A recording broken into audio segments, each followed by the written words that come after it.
my time has elapsed, so I recognize you for your questions. Thank you, Mr. Chairman.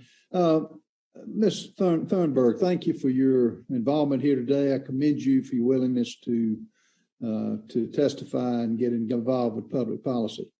In the past, when you're talking about climate change, you have said, quote, "I want you to panic.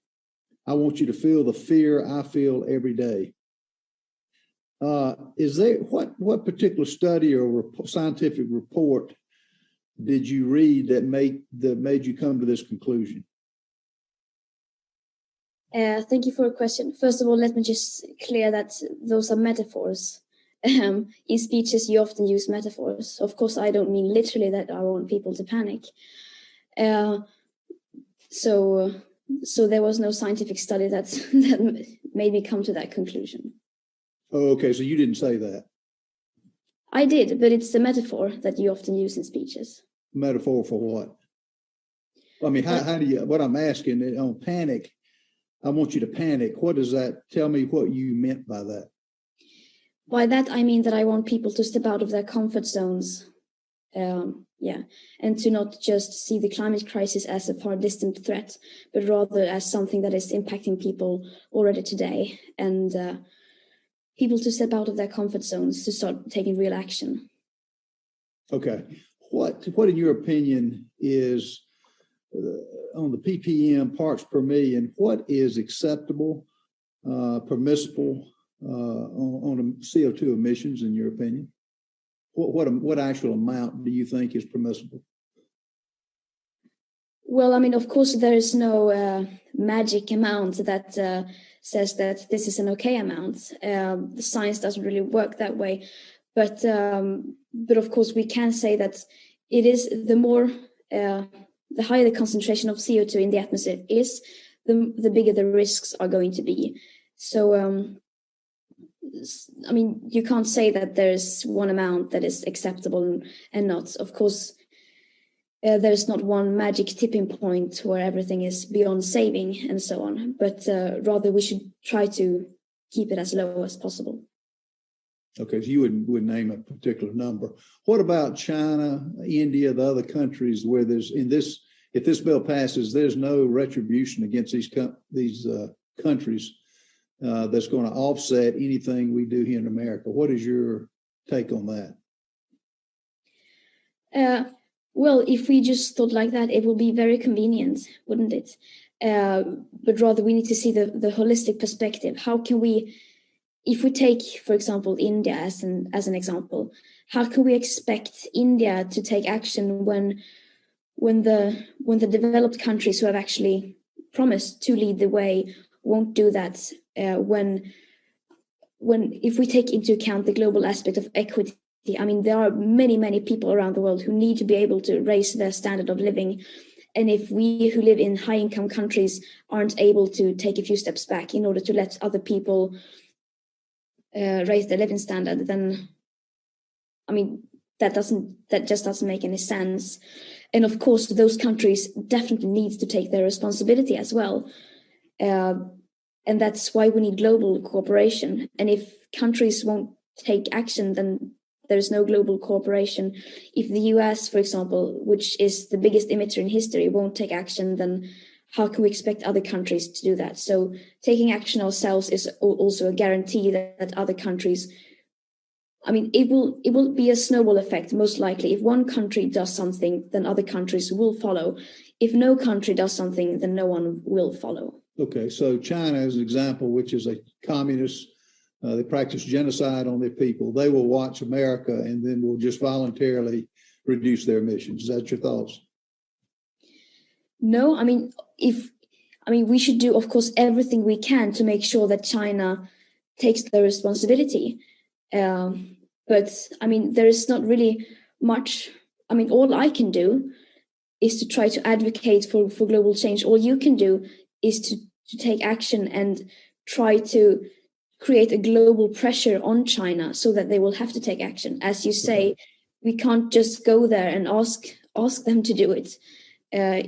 That would be very nice, but yeah, we need to think realistically as well. Yeah, there's nothing in the bill that puts any type of pressure other than I guess, showing the example. Thank you for your testimony. Mr. Macarola,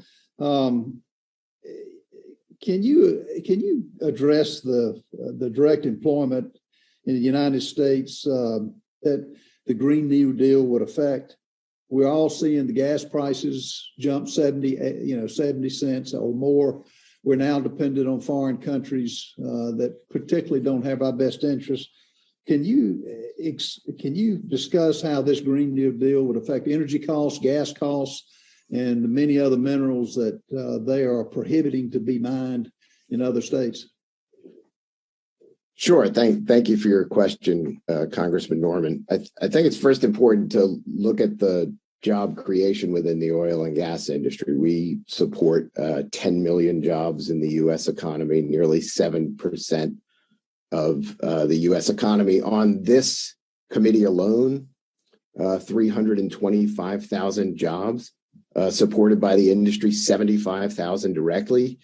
And let's talk about what the tax increases that are being proposed would do. In 2017, as a result of reducing the corporate tax rate, we created over a period of 19 straight reports the lowest poverty rate in 60 years since the government kept that statistic. We created jobs for 19 straight months with wage growth over that period of time prior to the pandemic. The reason we did that was 70% of the savings from the tax cuts went directly to wages. That's right into the American people's pockets. On energy, what has the result been on energy of the American energy revolution? Over the past decade, as increases in costs have gone up by double digits in healthcare, education, and food costs, energy costs have gone down by 15%. The tax proposals considered here would drive those costs up. That would mean real costs for consumers. That would mean jobs. It's essential that we not go in that direction. Thank you for your question, Congressman. Okay, you would agree corporations don't pay taxes. People pay taxes, don't they? People do pay taxes. And the fact that the depreciation schedules differ from industry to industry, the oil and gas industry is not like my industry, the real estate business. It's a different type of business. One size doesn't fit all. Would you agree? One size does not fit all for all industries. That's right, Congressman. Member Norman, I want to give you some more time. Your time has been expired, but I want to be polite. So maybe just one or two more. Well, that's fine, Chairman. I didn't. Thank you so much. Appreciate it. Thank you. You can answer the question, the witness. Sure. Thank you, Mr. Chairman. Thank you for the question, Ranking Member. I think what you try to do in a tax code is to provide revenues to meet government services, but you need to ensure a fair return for the taxpayer, but also U.S. competitiveness. We are in an increasingly globally interconnected world where competitiveness is essential. Some of the provisions that the chairman discussed would directly impact that competitiveness, particularly the double taxation on income earned or on taxes paid overseas. So it's absolutely essential that you look through the lens of U.S. competitiveness as you establish provisions within the tax code. Thank you for the question. Thank you, Ranking Member. I now want to recognize. At Consumer Cellular, we pride ourselves on getting you the exact same nationwide coverage as the leading carriers for up to half.